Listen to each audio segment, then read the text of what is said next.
ಒಂದು ದಿನ ಸಂಜೆ ಭೂಮಿ ತಾಯಿಯ ಮಡಿಲಿಗೆ 2 ಬೀಜಗಳನ್ನು ಹಾಕಿ ಮಣ್ಣನ್ನು ಮುಚ್ಚಲಾಯಿತು. ರಾತ್ರಿ ಪೂರ್ತಿ ಸುಖ ನಿದ್ದೆಯನ್ನು ಮಾಡಿದ ಬೀಜಗಳು ಒಂದು ಬೀಜ ಮೊಳಕೆ ಒಡೆದು ಮೇಲೆ ಬರಲು ಪ್ರಾರಂಭಿಸಿತು. ಆಗ ಇನ್ನೊಂದು ಬೀಜ, ಅಣ್ಣ, ನೀನು ಭೂಮಿ ಮೇಲೆ ಹೋಗಬೇಡ, ಅಲ್ಲಿ ಮನುಷ್ಯ ಎಂಬ ಕ್ರಿಮಿಕೀಟಗಳು ನಿನ್ನನ್ನು ನಾಶ ಮಾಡ್ತಾರೆ, ಅಲ್ಲಿ ತುಂಬ ಭಯ ಆಗುತ್ತೆ ಅಂತ ಹೇಳಿತು. ಅದನ್ನೆಲ್ಲ ಕೇಳಿದ ಬೀಜ ಮೌನವಾಗಿ ಮೇಲೆ ಬರಲು ಪ್ರಾರಂಭಿಸಿತು. ಭೂಮಿಯ ಪದರಗಳನ್ನು ದಾಟಿ ಮೇಲೆ ಬಂದು ಭೂಮಿಯ ಸೌಂದರ್ಯವನ್ನು ನೋಡಿತು, ಮಂದಹಾಸ ಬೀರಿತು. ಸೂರ್ಯನು ಬಂದು ಕಿರಣ ಸ್ನಾನ ಮಾಡಿಸಿದನು. ವಾಯುದೇವನು ಬೀಸಣಿಗೆಯಲ್ಲಿ ಬೀಸಿದನು. ರೈತನೊಬ್ಬ ಬಂದು ಹಾಸಿಗೆಯನ್ನು ಸಿದ್ಧಪಡಿಸಿದ. ವರ್ಷ ಋತುಗಳು ತಂಪಾದ ನೀರನ್ನು ಎರೆದವು.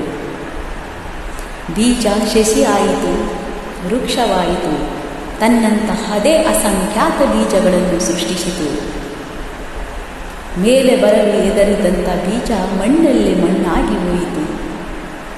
ಶತ್ರುಗಳೇ ನಾಶವಾಗುವಷ್ಟು ನಿನ್ನ ಜ್ಞಾನವನ್ನು ಹೊರಗೆ ತೆಗಿ ಎಂಬ ನೀತಿ ಕಥೆಗಳನ್ನು ನಾವು ಸಾಕಷ್ಟು ಕೇಳಿದ್ದೇವೆ, ಓದಿದ್ದೇವೆ. ಭಯ, ಸಂಕೋಚ, ಸವಾಲುಗಳನ್ನು ಎದುರಿಸಿ ನಿಂತಾಗ ನಾವು ಒಂದು ಬೃಹತ್ ಮರವಾಗಿ ನಿಲ್ಲಬಹುದು, ಸಾಧನೆ ಮಾಡಬಹುದು. ಸಾಧನೆಗೆ ಸವಾಲುಗಳನ್ನು ಎದುರಿಸುವ ಶಕ್ತಿ ಇರಬೇಕು. ಓಂ